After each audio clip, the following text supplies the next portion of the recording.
Hello friends, कैसे हैं आप सभी लोग। आशा करती हूँ कि आप सभी लोग बहुत ही अच्छे होंगे और आप लोगों की तैयारी बहुत ही अच्छी चल रही होगी। तो चलिए मैं थोड़ा-सा यहाँ पे कंफर्म कर देती हूँ, आपको ट्रिक के माध्यम से पूरा रिवाइज़ करवा देती हूँ, जिससे आपको अच्छे से याद हो जाए। और तो यहाँ पे मैं आपको याद करवा देती हूँ, मैं धारा सेक्शन से 4 से स्टार्ट कर रही हूँ, जो हमारा सेक्शन 4 है ना, तो इसका मैं स्टार्ट कर रही हूँ।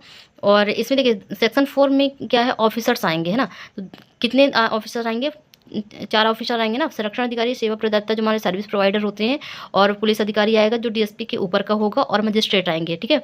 तो क्या हो गया, धारा 4, 4 में क्या आएँगे, 4 अधिकारी आएँगे, ठीक है? और महिला अधिकारी को ज़्यादा यहाँ पे इम्पोर्टेंट दी जाएगी। अगर महिला अधिकारी हो तो वो ज़्यादा अच्छा है ना, 4 में ये कहा गया है। इसमें मैं जो डोमेस्टिक वायलेंस का है ना, ये डोमेस्टिक वायलेंस का पार्ट है, और इसमें मैं सिर्फ इम्पोर्टेंट जो हमारे एग्जाम में आते हैं वो सारे स्टैटिक हम लोग पढ़ेंगे यहाँ पे। तो धारा 4 हो गया जो इम्पोर्टेंट था।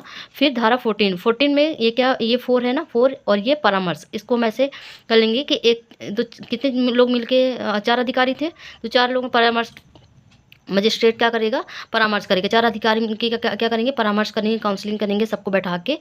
और ये देखिए यहाँ पे लिखा भी है कि दोनों पक्ष से परामर्श करेगा। फिर धारा 16 में आएगा, 16 देखिए 16 में क्या है, कार्यवाही बंद कमरे में होगी, है ना? कार्यवाही जो हमारी प्रोसीडिंग होगी होगी वो कहाँ होगी, बंद कमरे में होगी। तो 16 में शांति से कार्यवाही होगी, कहाँ होगी शांति से कार्यवाही, बंद कमरे में, ठीक है? फिर यहाँ पे क्या, एग्रीड जो पर्सन है, सेक्शन 17 में ये कहा गया है कि जो हमारी एग्रीड पर्सन है उसे अपने शेयर हाउस होल्ड में रहने की परमिशन दी जाएगी, है ना? तो एक साथ रहने की परमिशन दी जाएगी, कहाँ, एक साथ रहने की परमिशन दी जाएगी, कहाँ, शेयर हाउस होल्ड में, ठीक है? देन हमारा उसके बाद फिर कौन सा इंपॉर्टेंट है, 18 से 23। 18 में क्या, अब शेयर हाउस होल्ड में रहने की परमिशन तो दे दी गई थी ना। फिर उसके लिए मान लो अगर वो मारा पीटा या कुछ भी ऐसा हरकतें करता है तो उसके लिए उसको क्या दिया जाएगा, प्रोटेक्शन दिया जाएगा, है ना? तो प्रोटेक्शन दिया जाएगा किसमें, सेक्शन 18 में, है ना? संरक्षण देगा। अब 18 से 23 पे आप ऐसे याद कर लीजिए कि पहले प्रोटेक्शन देगा, फिर प्रोटेक्शन के लिए देगा, उसके बाद निवास देगा, है ना? निवास देगा। फिर निवास में रहने के लिए कि भाई रहने से भी थोड़ी ना कुछ होता है, उसके मॉनेटरी भी तो चाहिए उसको खाने पीने के लिए, तो उसको भी मौद्रिक आदेश देगा कि यहाँ क्या, गुजारा भत्ता के लिए। फिर उसके संतान, अब जब ये सब आ गया तो क्या वो डिमांड करेगी कि अपने संतान के लिए भी, है ना, डिमांड करेगी कि उसे बच्चे का भी अपना संरक्षण चाहिए, उसको अपने साथ में रखने के लिए बच्चा भी चाहिए। फिर जब बच्चा दे दिया तो क्या चाहिए, बच्चे के रहने की देख-रेख के लिए भी तो कुछ चाहिए ना, तो उसको कंपनसेशन माँगेगी, जो मुआवजा होगा उसके लिए वो भी डिमांड करेगी कि इसके फ्यूचर के लिए, है ना।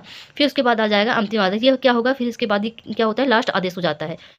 29 में जो रिस्पोंडेंट है हमारा, है ना, तो रिस्पोंडेंट मतलब महिला का जो हस्बैंड है ना, तो वो क्या बोलता है कि इन दोनों ने, किसने, मेरी वाइफ ने और ये जो अधिकारी हैं, ऑफिसर्स हैं, इन दोनों ने मिलके क्या किया, फैसला गलत लिया है ना। तो वो क्या करेगा कि वो जाएगा और दूसरे कोर्ट में अपील करेगा। वो कौन-कौन से कोर्ट में अपील कर सकता है, सिविल कोर्ट, क्रिमिनल कोर्ट और फैमिली कोर्ट, ये 3 कोर्ट में अपील कर सकता है।